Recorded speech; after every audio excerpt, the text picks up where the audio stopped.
guys, today may meron na naman tayo ibang learning at ito ay ang figure drawing kung paano matuto gumawa ng mga tao.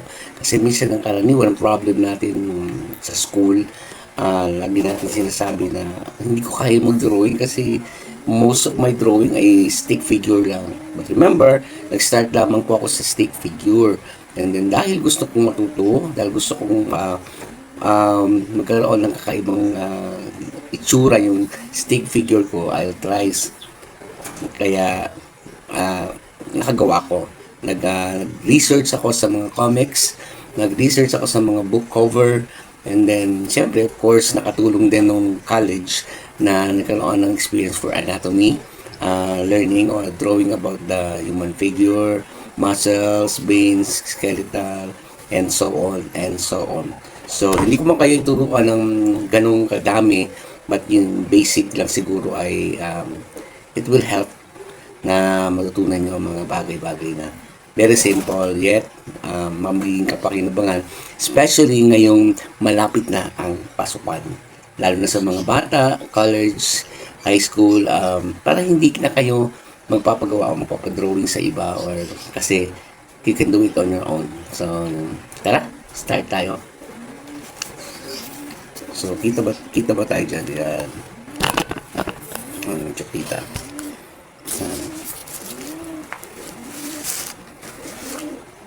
Kung kahapon, gumawa tayo ng tao ng mukha.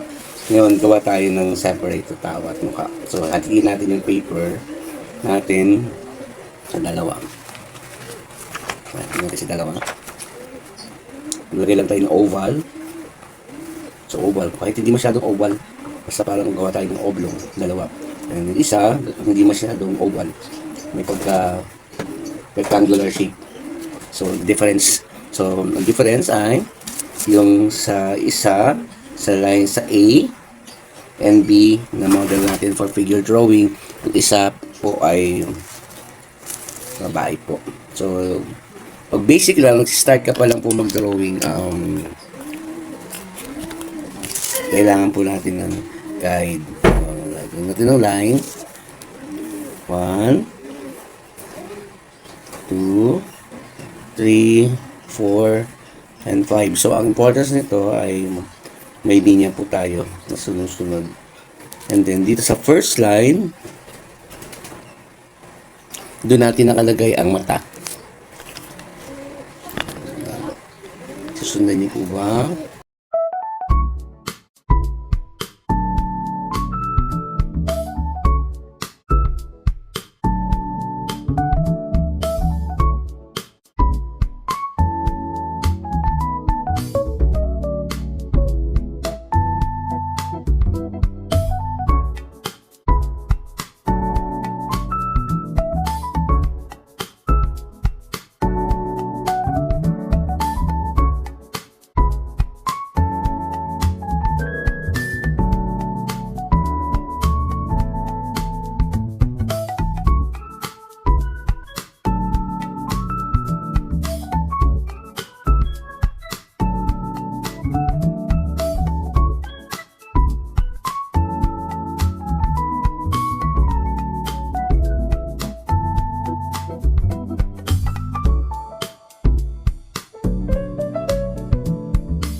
gumagawa na tayo ng mukha ng lalaki.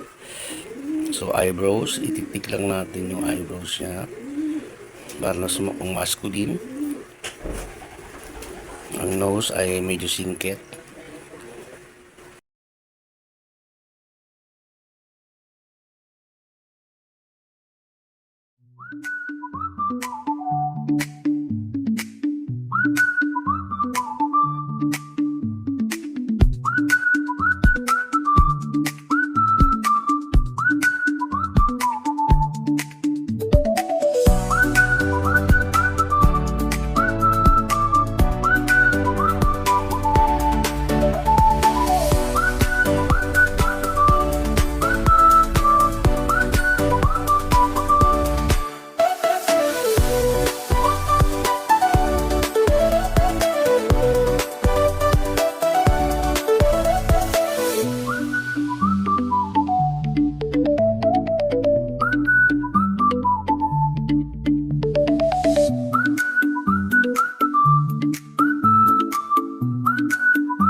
Yun nga, sa mga ginagawa natin in life, laging dapat may katuturan at may na-achieve tayo.